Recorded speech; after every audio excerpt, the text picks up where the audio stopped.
Hello dear students, this is Vandana Sharma and today I will read you chapter 15 of class 7th Hindi text. इसके अंतर्गत मैं आपको सूरदास की पद पढ़ाऊँगी। जैसा कि आप जानते हैं सूरदास जी ने रामकली राग में इस पद की रचना की है और सूरदास जी ने कई अपने पदों के अंदर बाल कृष्ण लीलाओं का वर्णन किया है और जिस तरह से बच्चे का स्वभाव होता है, सहज स्वभाव होता है, उसी सहज स्वभाव को यहाँ सूरदास जी ने अपने पदों के अंदर प्रस्तुत करने का प्रयास किया है।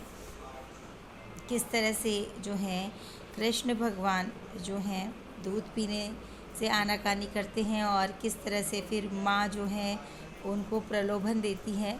तो इसमें यही कहा गया है कि स्वभाववश प्राय श्री कृष्ण जो हैं दूध पीने में आनाकानी किया करते थे और तब एक दिन माता यशोदा जो हैं उन्हें प्रलोभन देती हैं कि है कान्हा तू नित्य कच्चा दूध पिया कर, इससे तेरी चोटी दाऊ यानी बलराम के जैसी मोटी व लंबी हो जाएगी।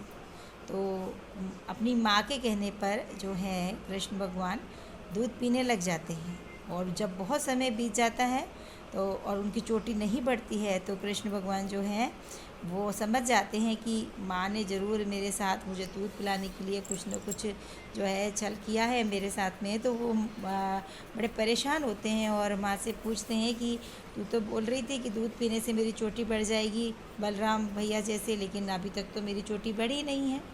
तो देखिए यहाँ पर यही बोलते हैं मैया कबहू बढ़ेगी चोटी, ये है माँ मेरी चोटी कब बढ़ेगी। कितनी बेर वही दूध पियत भई, यह अजऊ है छोटी, मुझे कितना समय हो गया है, कितनी देर भई, कितनी बेर भई, कितनी बार जो है कितना समय हो गया है।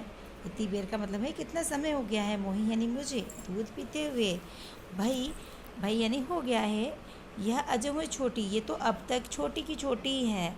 तू जो कहती बल्कि बेनी, तू तो कहती है कि जो है मेरी जो चोटी है वो बलराम भैया के जैसी जो है मोटी हो जाएगी, बल्कि बेनी जो है लंबी मोटी कि उनके जैसी वो जैसी उनकी चोटी है वैसी मेरी भी चोटी हो जाएगी।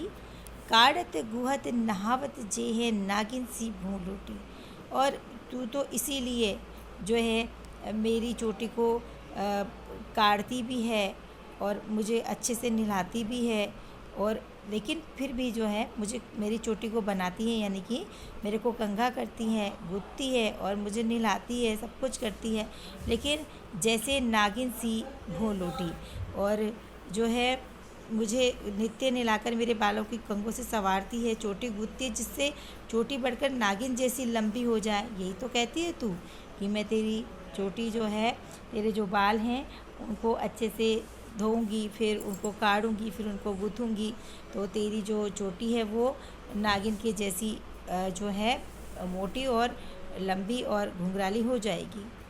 काचो दूध पियावत पची पची देती न माखन रोटी, और तू इसीलिए मुझे बार बार क्या बोलती है, कच्चा दूध पिलाती है, मुझे मक्खन रोटी नहीं देती, मक्खन रोटी भी नहीं देती तू तो मुझे। तो इस तरह से इतना कहकर श्री कृष्ण भगवान जो हैं अपनी माँ से रूठ जाते हैं और सूरदास जी जो हैं वो देखते रहते हैं। तो सूरदास जी बोलते हैं सूर्यदास त्रिभुवन मनमोहन हरि हलधर की जोटी।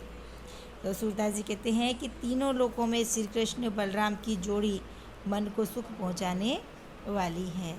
सूरदास जी कहते हैं कि तीनों लोकों में जो है श्री कृष्ण और त्रिभुवन यानी तीनों लोकों में हरि हलधर यानी कि हरि यानी श्री कृष्ण, हलधर का मतलब है बलराम, इनकी जो जोड़ी है वह मनमोहनी है, हर किसी को सुख पहुंचाने वाली इनकी जोड़ी है। तो इस प्रकार से ये जो आपका पद का अर्थ है ये यहीं समाप्त होता है। आई होप आपको समझ में आया होगा। Thank you so much.